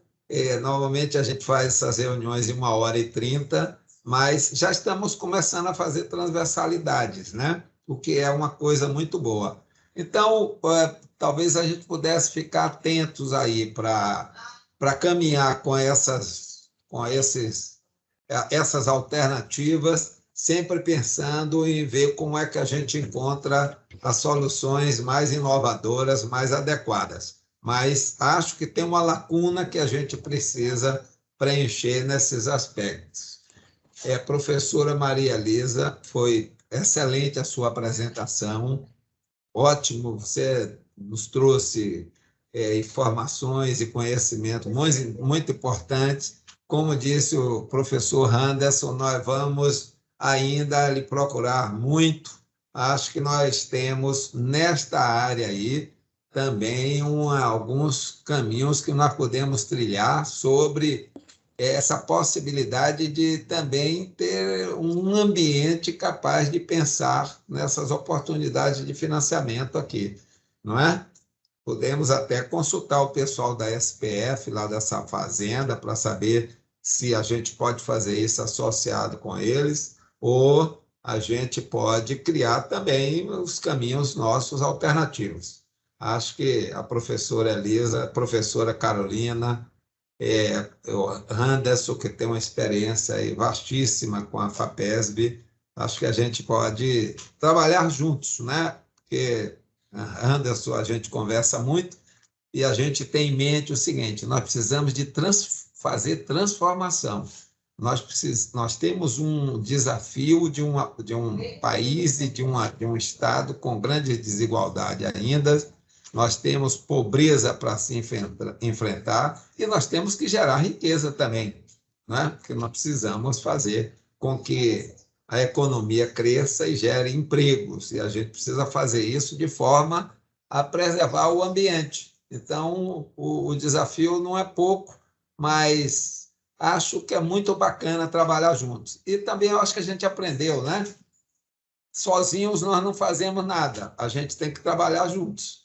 É isso que a gente está querendo aqui na SEI. Vocês fiquem à vontade de nos procurar e nós estamos disponíveis para fazer esse trabalho o tempo todo. E, Anderson, por favor, retome aí o seu tema aqui do financiamento, que essa é a sua área. Tá bom? Eu pedi a Edgar para conduzir hoje, que eu não sabia como é que está a minha agenda aqui. Eu podia ser que o secretário me chamasse, enfim. Né? Então, eu digo para não sair no meio. Tal. Então, eu agradeço a Edgar, agradeço a Aline, que coordena o Pensar Bahia como um todo. Agradeço muito a professora Maria Elisa, a professora Carolina também pela colaboração. Né? Enfim, eu acho que a gente está pensando diferente, buscando fazer diferente. E isso pode ser um caminho muito bacana para o governo do Estado, né? Para a sociedade baiana, né? E pensando no ambiente, né? Sempre com a máxima de Indira Gandhi, né? Que a miséria é a maior das poluições, né? Então, se a gente vai pensar em carbono e tal, se com miséria a gente não consegue dar conta disso, né? Então, nós precisamos resolver esse problema para que a gente possa também avançar no ambiente e na questão climática, etc., porque a miséria é o ponto-chave. Fica aí os agradecimentos, agradeço mais uma vez e espero que a gente se encontre sempre, que essa sementinha a gente possa fazer com que ela se torne árvore, né? Ou pelo menos um arbusto bem regado. Certo? Muito obrigado, Elisa. Deixe só suas considerações finais que você queira fazer para a gente fechar. Então, agradecer mais uma vez o convite, as ricas provocações que vocês colocaram aqui. Né? A minha fala é uma fala de pesquisadora da cooperação internacional que traz as tendências. Eu não tenho um olhar específico para financiamento de pesquisa, para município, mas dentro dessas pesquisas de tendência, a gente pode continuar dialogando de forma que, né, a cada momento que eu encontrar ali alguma coisa específica em relação a uma outra agenda, eu possa encaminhar para vocês. Mas o que eu posso dizer assim, olha, as tendências são essas, as oportunidades são essas, eu tenho visto, às vezes eu falo assim, gente, está muito forte isso, assim, isso é um tsunami, eu brinco assim, isso é um tsunami, está vindo com muita força. Então, assim, não vou poder, muitas vezes, dar detalhes técnicos, instrumentais, daquilo, mas posso, talvez, articular com alguém, como eu coloquei aí a possibilidade de trazer a colega lá do Acre, que Carol também conhece, conheceu recentemente na última proposta, né, Carol? Então, articular com pessoas que eu sei que estão trabalhando no nível mais técnico dessas coisas, me coloco à disposição para isso também.